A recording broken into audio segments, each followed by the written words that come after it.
Bob Woodson has noticed. He's the founder and president of the Woodson Center. We're happy to have him on today. Mr. Woodson, thanks for joining us. So I think we both agree that these prescriptions are poison and counterproductive. But I'd love to hear, and I think our audience would too, your prescription for what we should do. So if you were running, if you were in Kamala Harris's place or in Joe Biden's place or the president's place, what would you say to the country about what we need to do to fix our problems? Okay, well, first of all, I think Kamala Harris should lead by example. And one of the things I'd recommend that when she talks about reimagining the police, she should take steps to dismiss her security detail and instead hire social workers as she goes around the country. That is the best suggestion I've heard. Do you think she'll do that? Well, I'm going to recommend that maybe she's watching and she'll heed that. Because people like Kamala Harris do not have to live with the consequences of their advocacy. Yes. Particularly when they have to, they're vilifying the police.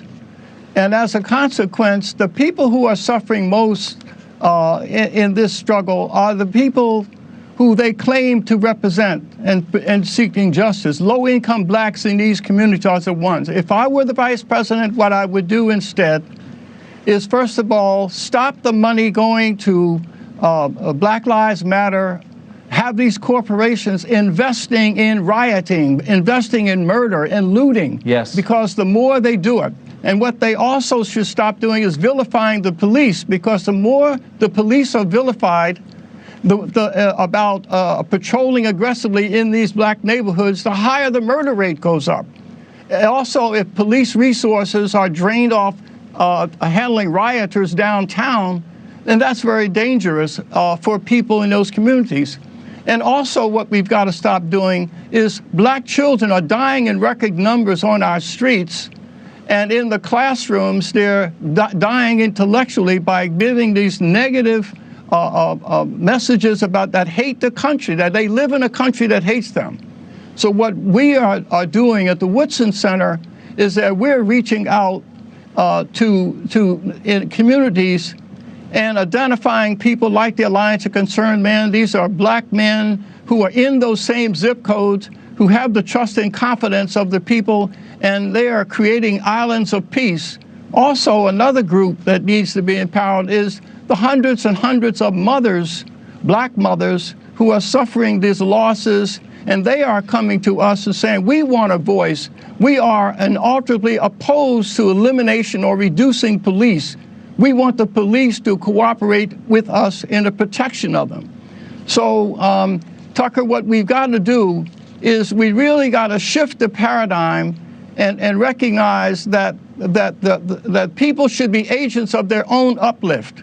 And instead, we're investing in people who are destroying our cities. And there's no such thing, institutional racism. The people who use that as an excuse and present that as a problem, they need to be challenged to answer, tell me what institutional racism looks like. What is your remedy, and how will that remedy save lives in these communities? Some of those black mothers, I know one who's lost all 4 of her sons before the age of 30. There's a study that says 30% of these black mothers even die within 3 years because of the grief that they suffer. But they are silent sufferers, and we need to put them at the center of our solution and listen and support them and learn from these neighborhood healing agents what we should be done, and stop the hustle. Stop the hustle. Stop the hustle. Black elected officials are using race so they can avoid answering the question, why, if racism were the culprit, why are black children and low-income black people being destroyed in institutions run by their own people? Who's hired these police chiefs or these so-called racist cops over the last 50 years? Who hired them? Yeah, stop the hustle. That's exactly right. And stop the radicalism. Stop the radicalism. Amen. Mr. Woodson, thank you. Thanks for joining us tonight. And thank you.